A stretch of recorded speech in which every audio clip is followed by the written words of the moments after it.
తమిళ్లో ఘన విజయం సాధించిన గరుడన్ సినిమా ఆధారంగా రూపొందిన తెలుగు సినిమా భైరవం.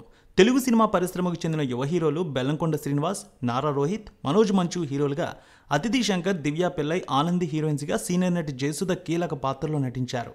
నాంది ఫేమ్ విజయ కనకమేళ్ల దర్శకత్వం వహించిన ఈ సినిమాను ప్రముఖ నిర్మాత కె రాధామోహన్ నిర్మించారు. మాస్ యాక్షన్ ఎంటర్టైనర్గా రూపొందిన భైరవం సినిమాకు డాక్టర్ జయంతిలాల్ గడ సమర్పకుడిగా వ్యవహరించారు. Sri Sathyasai arts pen studios బ్యానర్లపై రూపొందిన ఈ సినిమాలో భారీగా తారాగణం, టాప్ టెక్నీషియన్స్ పనిచేశారు. ఈ సినిమా ఖర్చుకు వెనుకాడకుండా నిర్మించడంతో బడ్జెట్ భారీగా పెరిగింది. ఆర్టిస్టులు, technician remuneration, production cost, promotional ఖర్చులతో కలిపి 35 కోట్ల రూపాయలతో నిర్మించారని ట్రేడ్ వర్గాలు చెబుతున్నాయి. తెలుగు రాష్ట్రాల్లో భైరవం సినిమా ప్రమోషన్స్ జోరుగా కొనసాగడంతో బస్ కూడా భారీగా క్రియేట్ అయింది. ఈ సినిమాకి ఎక్కువగానే ప్రీ రిలీజ్ బిజినెస్ జరిగింది.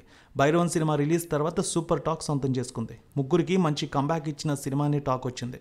మంచు మనోజ్ ఫ్యాన్స్ కూడా హ్యాపీ ఫీల్ అయ్యారు. గుంటూరు, వైజాగ్, వరంగల్, విజయవాడ, హైదరాబాద్ మంచి ఆక్యుపెన్సీ నమోదైంది.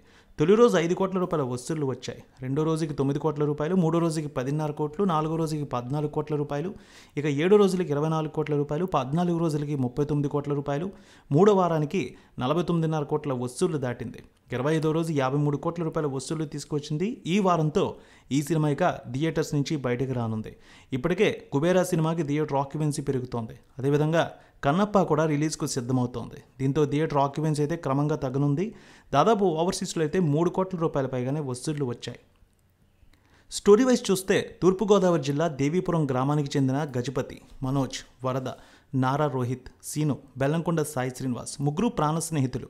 ఆ ఊరి వారాహి అమ్మవారి దేవాలయ ట్రస్టీగా ఉన్న నాగరత్నమ్మ జయసుధ మరణించడంతో అనుకోకుండా ఆలయ ధర్మకర్త బాధ్యతలు శ్రీను చేతికి వస్తాయి.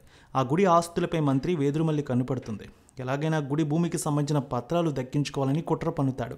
మంత్రి చేసే కుట్రను అడ్డుకొని భూమికి సంబంధించిన పత్రాలు వరద తన దగ్గర పెట్టుకుంటాడు. భార్య నీలిమ ఆనంది ఒత్తిడితో గజపతి ఆ గుడి పత్రాలు మంత్రికి ఇస్తానని ఒప్పుకుంటాడు. ఈ విషయం వరదకు తెలుస్తుంది. ఆ తర్వాత ఏం జరిగింది?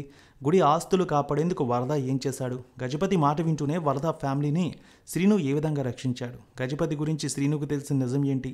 మంత్రి చేసిన కుట్ర కారణంగా ముగ్గురు స్నేహితుల మధ్య ఎలాంటి సమస్యలు వచ్చాయి? అమ్మవారి పూనకం వచ్చే సీను న్యాయం కోసం చివరికి ఏం చేశాడనేది తెలియాలంటే వెండితెరపై సినిమా చూడాల్సిందే.